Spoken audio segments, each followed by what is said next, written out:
The Philippine Coast Guard is zeroing in on the waters of Zambales due to the presence of the China Coast Guard's monster ship for a few months now. In an online press briefing on Friday, February 7, PCG spokesperson for the West Philippine Sea, Commodore J. Tariela, notes that China Coast Guard 5901 is staying in waters of Zambales, which is near the Scarborough Shoal, also known as Panatag Shoal.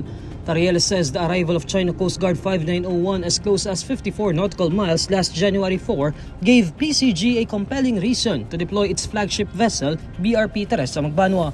Our intention is to prevent the China Coast Guard from getting closer the coastline of Zambales. Again, the only alarming and compelling reason why we really deployed Teresa Magbanua is because it came close as near as 54 nautical miles noong January 4.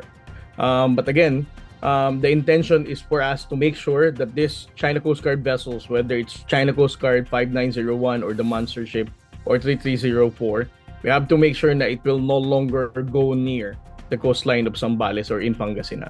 While the PCG is focusing on Zambales at present, Tariela assures the public that they have deployed vessels to cover the entire West Philippine Sea, including the northern parts of the country, in Palawan and Kalayaan Island Group.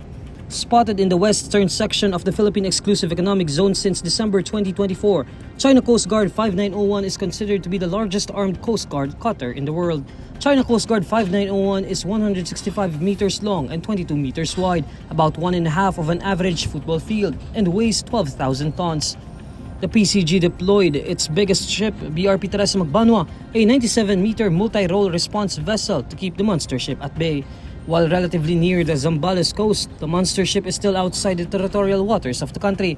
The monster ship's intrusive patrols are based on Beijing's assertion of sovereignty over almost the entire South China Sea, including most of the West Philippine Sea. But the historic 2016 arbitral award effectively rejected Beijing's sweeping claims and reaffirmed Manila's sovereign rights over the West Philippine Sea.